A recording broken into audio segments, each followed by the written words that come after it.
so Catholic. I had my conversion when I was in the 8th grade because I went to confession out of peer pressure, which is the best decision that I ever made. If you haven't been to confession in a long time, really, really, really go. Like, honestly, I'll pay you. But not very much because I'm going to play the homeless. And I got to high school and I was just like boy crazy all over the place, and I never really had a boyfriend, and that was really hard for me. And then I got to college and I was like boy crazy all over the place, and I like dated a guy and then like kind of talked to another guy, and like whatever, but nothing again really happened. And that was really hard for me because since I was like, I don't know, 2, maybe 3, all I wanted was to get married and have a million children. Like, all I wanted. You guys, I had their names picked out. Like, which is a little bit, who's done that? Okay.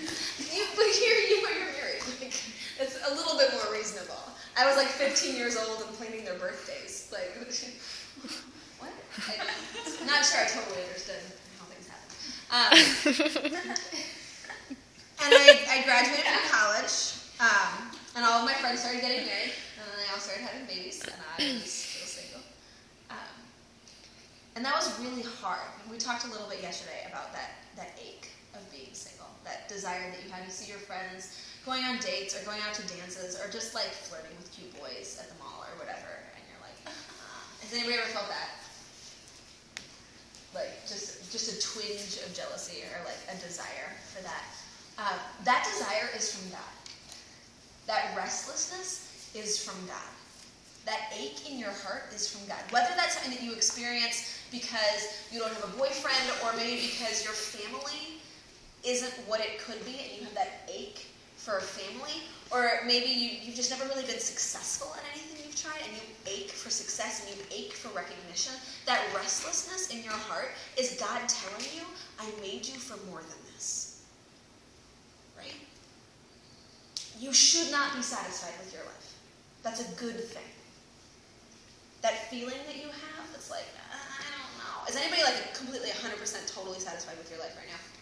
Like everything about it is awesome. Okay, that's good. Because if you're completely satisfied with your life, it means there's nowhere left to go. Right? If you're completely satisfied with your life, it means you're completely satisfied by this world. And this world isn't ever going to satisfy a heart that was made for eternity. You were made to be captivating to the most perfect man of all time. You were made for an eternity of desperate love. You were made to be filled with a joy so complete that you can rest in the arms of love himself for the rest of time and then beyond. So if